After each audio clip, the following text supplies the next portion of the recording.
حضرات گرامی، میں معمول اور دستور کے مطابق سب سے پہلے اللہ رب العالمین خدائے وحدہ لا شریک کی بارگاہ میں دعا گو ہوں کہ رب قدیر جل جلالہ اپنے پیارے حبیب دانائے غیوب صاحب الاولاد صلی اللہ علیہ وسلم کے نالن پاک کے صدقے مجھے حق اور سچ بات کہنے اور آپ تمامی حضرات کو حق اور سچ بات سن کر اس پر عمل کرنے اور اسے عام کرنے کی توفیق عطا فرمائے۔ اور ساتھ ہی ساتھ اللہ رب العالمین کی بارگاہ میں پنجتن پاک کی زوات کو وسیلہ بنا کر دعا کرتا ہوں کہ آج کی اس بابرکت محفل کو سجانے میں، سوارنے میں، منعقد کرنے میں جن جن حضرات نے جس اعتبار سے حصہ لیا ہے، اللہ سب کو اپنی شان کے مطابق دونوں جہاں میں جزا اور بدلہ عطا فرمائے۔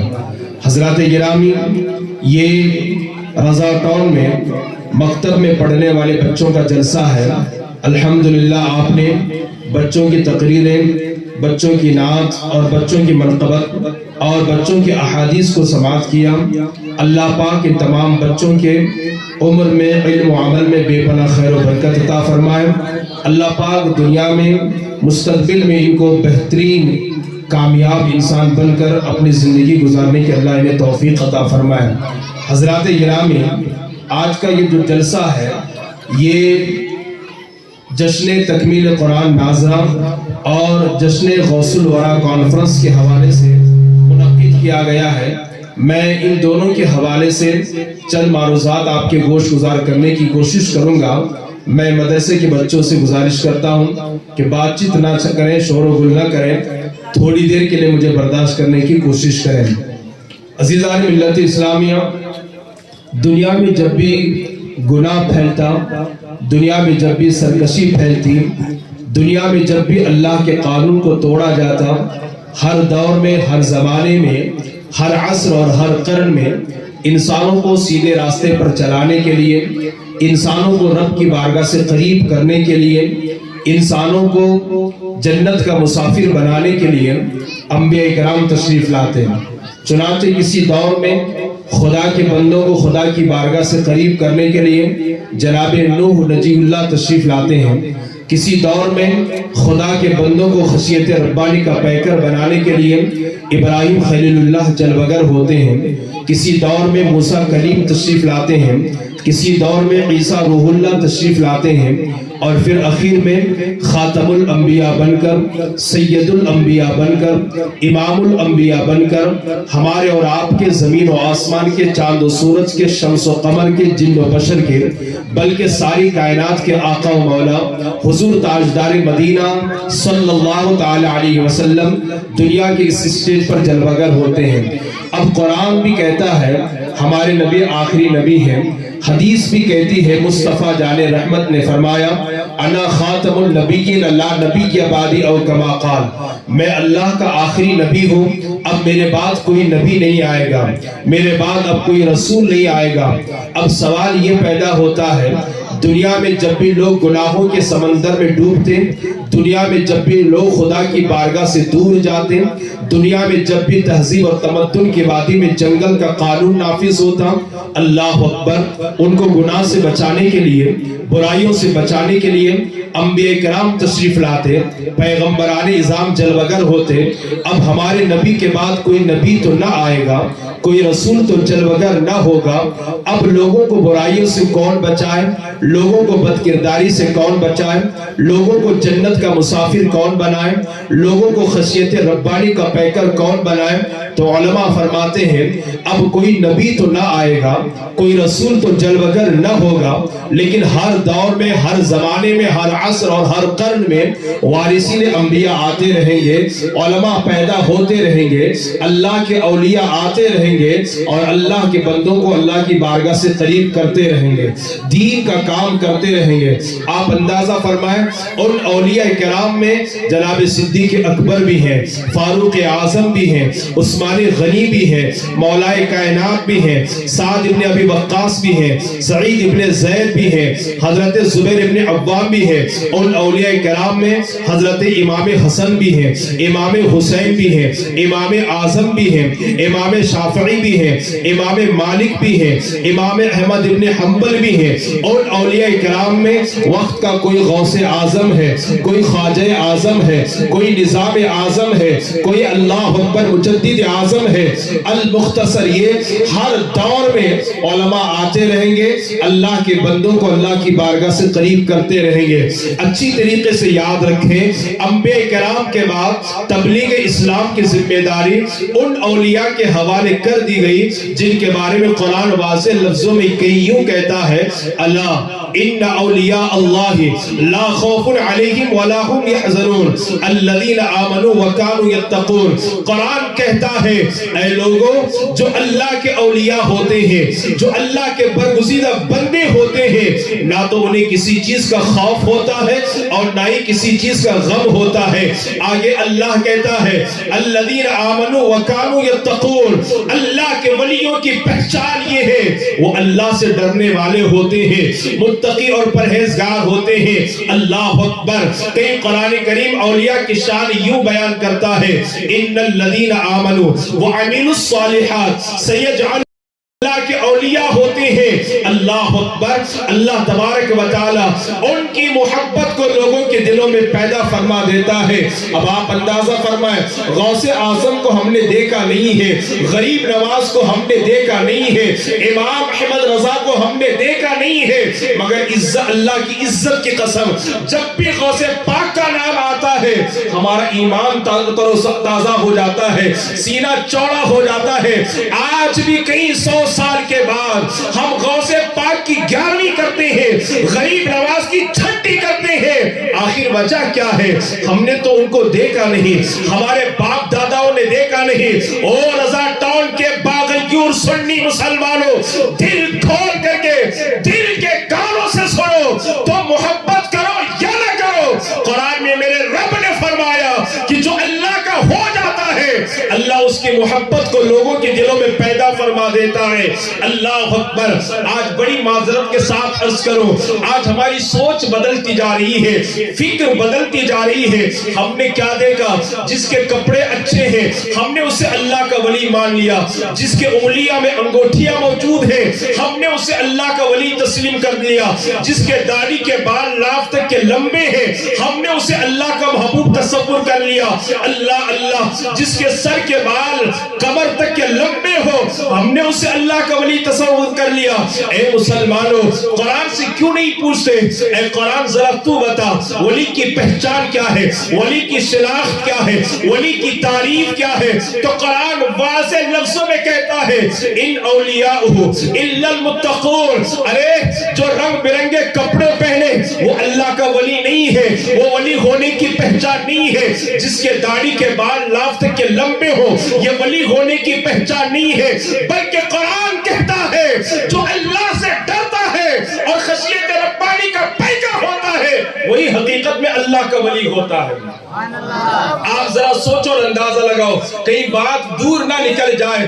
غوث العظم دستگیر رضی اللہ تعالی عنہ, جنہیں ہم اور آپ پیران پیر کہتے ہیں, روشن ضمیر دستگیر کہتے ہیں, شیخ عبد القادر جیلانی رضی اللہ تعالی عنہ, اللہ اکبر, یہ کس قدر خدا سے ڈرا کرتے, کس قدر خشیت ربانی کے پیکر تھے, فکر آخرت کی کس قدر ان کے اندر موجزن تھی. آج ہمارا حال بھی تو کیا ہے, ہر ایک کو اپنے دکان کی فکر ہے, اپنے کاروبار کی فکر ہے, اپنی تجارت کی فکر ہے, اپنے بچوں کی فکر ہے, لیکن ایمان کی فکر کس کو ہے, آخرت کی فکر کس کو ہے, قبر کی فکر کس کو ہے؟ ہمیں دنیا سے جانا ہے, مرنا ہے, قبر دبائے گی, زمینی کیڑے نوچ نوچ کر کے کھائیں گے, حشرات الارض ہمیں تکلیف پہنچائیں گے. اللہ کی پکڑ بہت سخت ہے, اللہ کی گرفت بہت سخت ہے. اے جوانوں تمہیں بھی مرنا ہے, اے مردوں تو تمہیں بھی مرنا ہے، عورت ہے تو اسے بھی مرنا ہے، امیر ہے تو اسے بھی مرنا ہے، غریب ہے تو اسے بھی مرنا ہے۔ کیا کبھی دکان کے ساتھ ہم نے اپنی ایمان کی فکر کی؟ کیا کبھی ہم نے کاروبار کے ساتھ اپنی قبر کے بارے میں بھی سوچا؟ کیا کبھی ہم نے اپنے انجام کے بارے میں بھی سوچا؟ لیکن آؤ چلتے ہیں سیدنا شیخ عبد القادر جیلانی کی بارگاہ میں، روشن ضمیر کی بارگاہ میں چلتے ہیں۔ عید کا دن ہے، عید کے دن لوگ نئے کپڑے پہنتے ہیں، جشن مناتے ہیں، خوشیاں مناتے ہیں، نئے نئے کپڑے پہنتے ہیں، ایک دوسرے کو مبارکبادیاں پیش کرتے ہیں۔ آپ جانتے ہیں لوگ سیدنا شیخ عبد القادر جیلانی کی بارگاہ میں حاضر ہوئے تو کیا دیکھا؟ سیدنا شیخ عبد القادر جیلانی کے بدن پر، ان کے جسم اقدس پر کوئی نئے کپڑے تو نہیں ہے، پرانے کپڑے ہیں، آنکھیں نم ہیں، آنکھوں سے آنسو جاری ہیں۔ لوگوں نے پوچھا حضور آج تو عید کا دن ہے، خوشی منانے کا دن ہے، جشن منانے کا دن ہے، عید کے دن آپ کیوں روتے ہیں؟ اللہ اکبر۔ شیخ عبد القادر جیلانی فرماتے ہیں لوگوں سنو، عبد القادر جیلانی کی عید اسی دن ہوگی جس دن میرا خاتمہ ایمان پر ہوگا، جس دن میرا خاتمہ ایمان پر ہوگا، اسی دن عبد القادر جیلانی کی عید ہوگی۔ میں پوچھنا چاہتا ہوں کون ہے عبد القادر جیلانی؟ کون ہے روشن ضمیر دستگیر؟ کون ہے پیران پیر؟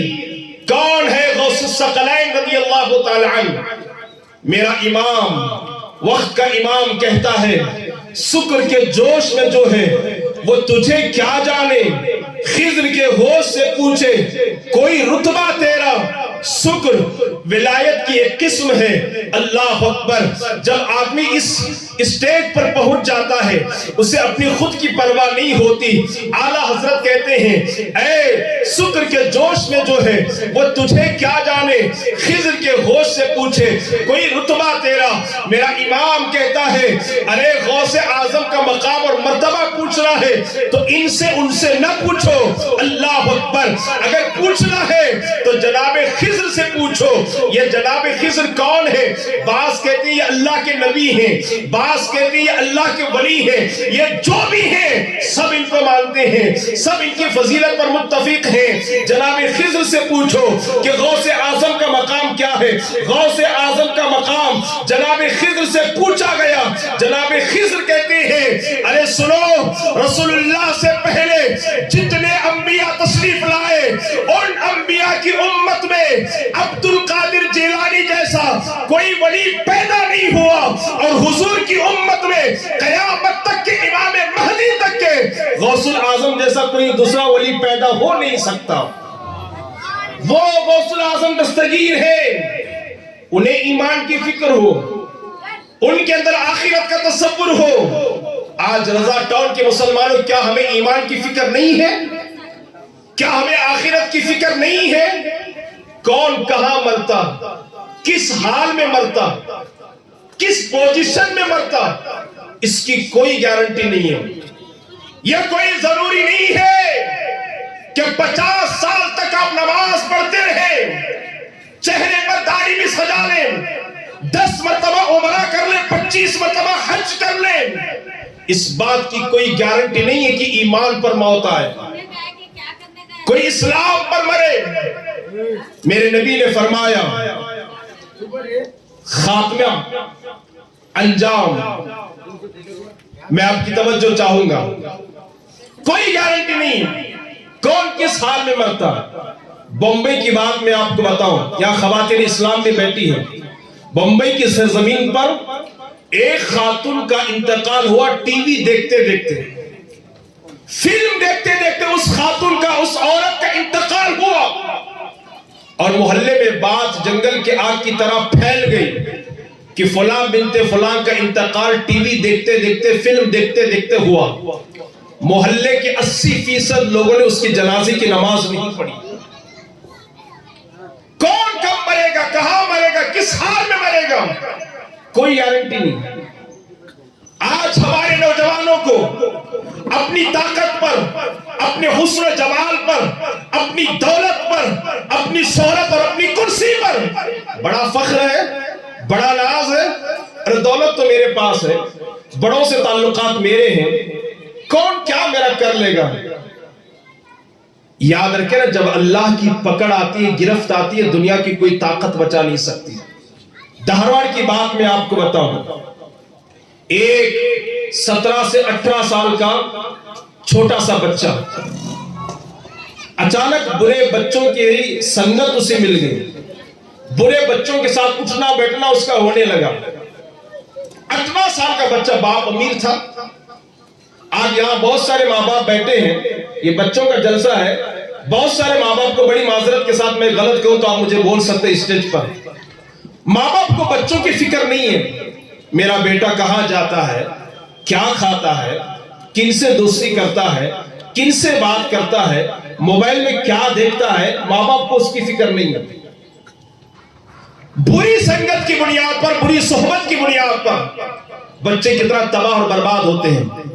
دہروار کی بات ہے، اس بچے کو میں اچھی طریقے سے جانتا ہوں، اس کے انتقال کے بعد 40ویں میں فاتحہ میں نے دلایا ہے۔ 17 یا 18 سال کا نوجوان بچہ، بڑا خوبصورت بچہ، باپ امیر ہے، بچوں کے ساتھ، برے بچوں کے ساتھ اس کی دوستی ہو گئی، سنگت میں اٹھنا بیٹھنا، پھر اتنا ہوا کہ وہ لوگ دھیرے دھیرے تاش بھی کھیلنا شروع کیے، شراب بھی پینا شروع کیے۔ دھاروار کے تالاب کے پاس جا کر دوستوں کے ساتھ انہوں نے پارٹی کی، اور پارٹی کرنے کے بعد تاش کے پتے کھیلے، شراب پیے۔ رات کے غالباً 11:30 بجے وہ وہاں سے نکلے۔ ماں نے فون کیا، بیٹا کھانے کا وقت ہے، دسترخوان پہ نہیں آئے گا، گھر نہیں آئے گا؟ بیٹے نے کہا امی آپ کھا لو، میں پارٹی میں ساتھیوں کے ساتھ ہوں۔ جب وہ وہاں سے نکلے، دھاروار میں ایک ٹول ناکہ بول کے ہے، راجیو گاندھی نگر کے آگے، ٹول ناکہ کے جسٹ سامنے مسجد کے یا بس سٹاپ کے سامنے 3 لوگ گاڑی پر سوار تھے، نشے کی حالت میں گاڑی گر گئی، اور جو گاڑی کو کک مارتے ہیں وہ اس حلق سے پار ہو کر کے یہاں سے نکل گئی۔ جگہ پر شراب کی حالت میں، نشے کی حالت میں بچہ دنیا سے چلا گیا۔ اب آپ ذرا سوچو، ہم گناہ کر رہے ہیں، شراب پی رہے ہیں، ماں باپ کی بے ادبی کر رہے ہیں، گانا اور میوزک اور فلم کا استعمال کر رہے ہیں، اور ماں اور بہنوں سے گھنٹوں بھر باتیں کر رہے ہیں۔ اللہ نہ کرے، صد بار نہ کرے، اگر گناہ کرتے کرتے موت آ گئی تو اللہ کو کیا منہ دکھاؤ گے؟ اللہ کو کیا چہرہ دکھاؤ گے؟ صرف غوث پاک کی 11ویں کرنے سے تو جنت ملنے والی ہے نہیں، سال میں ایک مرتبہ جلسہ کرنے سے جنت اور کامیابی ملنے والی تو ہے نہیں۔ اگر ایسا ہوتا تو غوث پاک اپنا گاؤں چھوڑ کر جنگل میں جا کر جنگل کے درخت کے پتے کھا کر کے علم حاصل نہیں کرتے، رات بھر کھڑے ہو کر اللہ کی عبادت نہیں کرتے۔ 40 سال تک میرے غوث نے عشاء کے وضو سے فجر کی نماز ادا فرمائی ہے۔ تو ہمیں اپنی توجہ کو اس طرح مبذول کرنے کی ضرورت ہے۔ چونکہ یہاں بچے بیٹھے ہوئے ہیں، میں اپنی ماں بہنوں سے گزارش کروں گا، ساری بار بار مجھ سے غلطی ہو رہی، رضاٹن یا غوثیہ نگر ہے، ٹھیک؟ دیکھیے، بچوں کے حوالے سے ماں باپ کی تربیت اور توجہ بہت کم ہوتی ہے۔ ہم کیا سوچتے ہیں، میں مسجد کا ممبر ہوں، میرا بیٹا نہیں بگڑے گا، میں مولانا ہوں، میرا بیٹا نہیں بگڑے گا، میں مسجد کا مؤذن ہوں، میرا بیٹا نہیں بگڑے گا، کہیں بھی جائے بھروسہ بیٹے پر بگڑے گا نہیں۔ میں آپ کے سے کہنا چاہوں گا، آپ تو صرف امام صاحب ہیں، مؤذن صاحب ہیں، ممبر صاحب ہیں، متولی صاحب ہیں۔ میرے بھائیوں، بری صحبت اور بری سنگت کی بنیاد پر جب نبی کا بیٹا بگڑ سکتا ہے تو پھر کسی کا بھی بیٹا بگڑ سکتا ہے۔ یہ بات میں اپنی طرف سے نہیں کہہ رہا ہوں، قرآن کے اندر ہے۔ نوح علیہ السلام اللہ کے نبی ہے، 1650 سال اللہ نے ان کو عمر عطا فرمائی، اور اس میں سے 950 سال اپنی تبلیغ فرمائی۔ نوح علیہ السلام کم و بیش 1,24,000 یا 2,24,000 انبیاء اور رسول ہیں، ان تمام انبیاء میں 5 نبی بڑے ہیں، نوح علیہ السلام، موسیٰ علیہ السلام، عیسیٰ علیہ السلام، ابراہیم علیہ السلام اور ہمارے نبی۔ سارے نبیوں میں یہ 5 بڑے ہیں، ان 5 میں سب سے بڑے ہمارے آقا ہیں۔ تو نوح علیہ السلام کو اللہ نے 1650 سال کی لمبی عمر عطا فرمائی۔